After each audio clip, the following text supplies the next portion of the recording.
Père de gloire, merci encore pour cette émission, la méditation du jour. Sois béni, nous te rendons toute la gloire.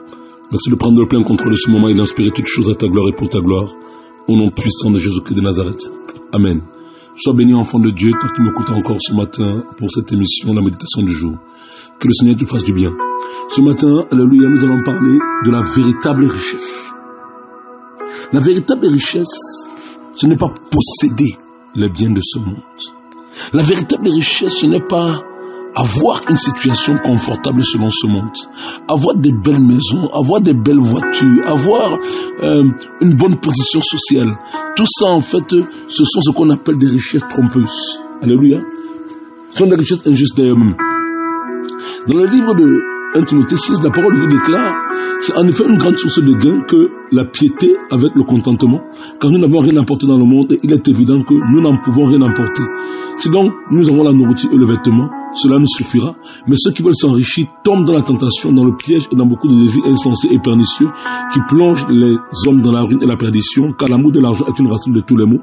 Et quelques-uns en étant possédés se sont égarés loin de la foi et se sont jetés eux-mêmes dans bien de tourments.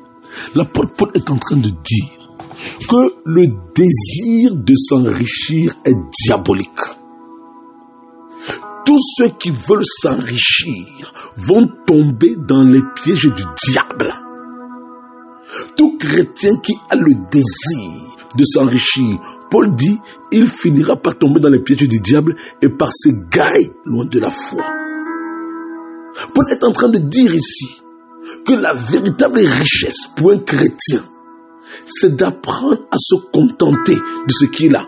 Contenter veut dire quoi? Dans contenter, il y a être content. C'est d'apprendre à dire merci à Dieu pour ce qu'il a. Prenez un peu Lazare et le mauvais riche. On dit le mauvais riche parce que c'était un homme qui était riche pour lui. C'est un homme qui était riche égoïstement. Alléluia. Donc Paul dit, la vraie richesse, c'est la piété, c'est la sainteté avec le contentement. C'est quoi le contentement? Un homme qui vit dans le contentement, c'est un homme qui ne désire pas, c'est un homme qui n'envie pas les autres pour ce qu'ils ont. Un homme qui vit dans le contentement, c'est un homme qui apprend chaque jour à remercier Dieu pour ce qu'il a.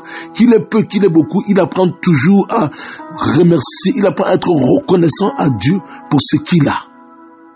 Mais toutes les personnes qui ne savent pas marcher dans le contentement sont toujours attirées vers les convoitises.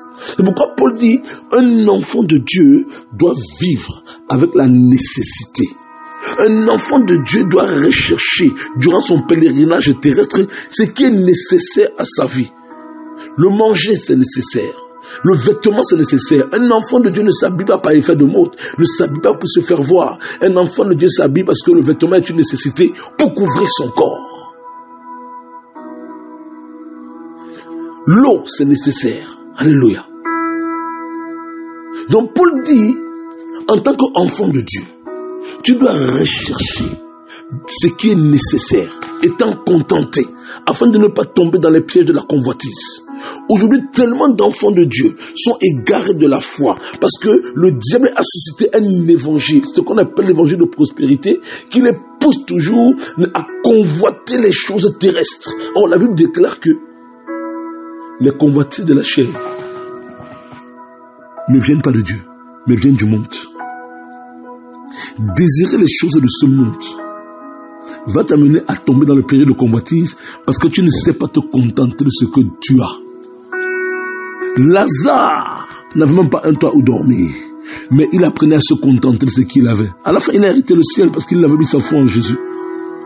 Le Seigneur Jésus-Christ lui-même, il a dit qu'il n'avait pas un endroit sur la terre où poser sa tête. Il n'a pas cherché à construire des maisons sur la terre. Pourtant, il aurait pu le faire. Mais il a appris à vivre dans le contentement. Jean-Baptiste a appris à vivre dans le contentement. Les apôtres ont appris à vivre dans le contentement. Ils n'étaient jamais riches pour eux-mêmes. Alléluia. Rappelez-vous que lorsque la première église a été bâtie, regardez tout l'argent qu'on amenait aux pieds des apôtres. Ils ne s'en servaient pas pour eux. Ils s'en servaient pour le peuple de Dieu.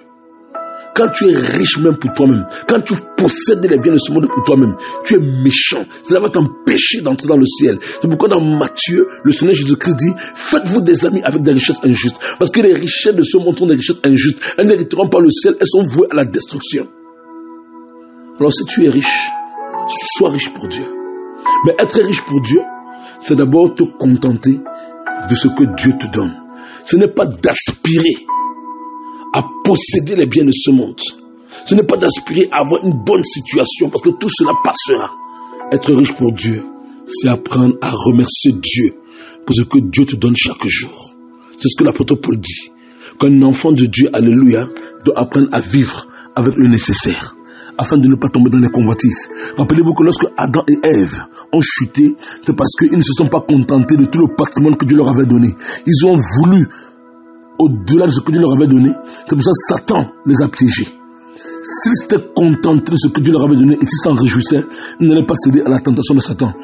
C'est de là que les convoitises sont nés. Sois béni et que le Dieu te donne la grâce d'apprendre à te contenter de ce que tu as et de t'en réjouir au nom puissant de Jésus-Christ. Amen.